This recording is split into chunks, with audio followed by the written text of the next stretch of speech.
Connaissez-vous la No, une bière artisanale de Noirmoutier, créée il y a 2 ans. Elle est devenue, comme le sel, un souvenir de vacances que les touristes ramènent dans leurs valises.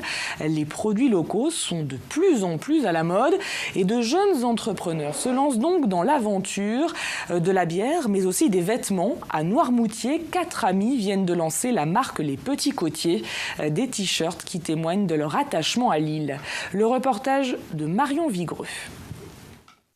Noirmoutier, sa plage des dames, ses eaux reflets bleu turquoise et depuis quelques semaines, ses t-shirts Petits Côtiers. Une toute nouvelle marque que l'on doit à 4 Noirmoutrins amoureux de leur île. Chacun avait une envie de faire quelque chose. Moi, j'avais envie de faire des... Je suis dans le graphisme, donc j'avais envie de faire des petits visuels avec des images de Noirmoutier. Et puis je pense que les gars aussi avaient envie de faire un truc jeune, apporter quelque chose de jeune à l'île, quelque chose qui manquait en fait jusqu'alors. Leur page Facebook compte aujourd'hui 500 followers. En 2 semaines, ils ont écoulé une 60aine de leurs premiers modèles. Et après avoir séduit les Noirmoutrins, ils espèrent désormais plaire aux touristes. On avait une demande assez forte d'avoir une identité sur Noirmoutier au départ. Donc nous, le premier modèle, il est vraiment basé sur l'île, avec tous les petits monuments qu'on retrouve. Donc vous avez le château, vous avez l'église, la balise du Gois, que les gens connaissent bien. Mais ça sera Les Petits Côtiers, ça sera une marque aussi à identité vraiment maritime. Les gens à Noirmoutier, souvent quand on y vient une fois, on a toujours envie d'y revenir et c'est un peu comme le t-shirt, on a envie d'en garder un souvenir aussi et même quand on n'y est pas, se dire qu'on l'a sur soi.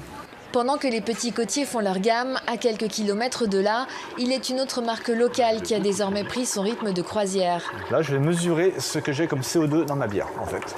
Là. Diffusée il y a 2 ans, la bière artisanale Lano s'est fait une place chez de nombreux distributeurs de l'île. Une bière à Noirmoutier, c'était une première, un pari relevé par François et son équipe qui ont aussi pu bénéficier de l'image de marque de l'île. Nous, on a été très très surpris quand même de l'image de Noirmoutier. On a quand même l'image de produits relativement haut de gamme. Et c'est vrai qu'on a bénéficié de cette image-là. Après, c'est une image. C'est-à-dire qu'une image, ça se crame comme un papier cigarette avec un coup de briquet. C'est bien pour pénétrer sur un marché. Mais à l'heure actuelle, on sait très bien, et ça a toujours été de toute façon, il ne suffit pas de pénétrer un marché. Il faut y rester présent et il faut le développer. Dans sa brasserie, François fabrique 6 sortes de bières et produit 23 hectolitres par jour. Et sa production inspire d'autres Noirmoutrins. Et c'est là que l'histoire devient vraiment intéressante. C'est ce printemps, j'ai un agriculteur qui m'a planté 4 hectares d'orge. Donc l'année prochaine, je vais avoir le plaisir de brasser avec de l'orge qui a été produite à moins de 10 km de ma brasserie. Si les Iliens ont adopté la bière Lano, les touristes s'y intéressent aussi, à l'image de Sylvain et son épouse venus visiter la brasserie.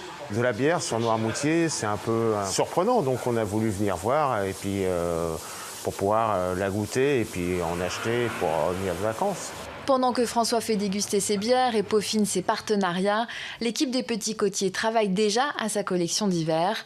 Une façon de montrer que l'île est aussi vivante et pleine d'idées hors saison.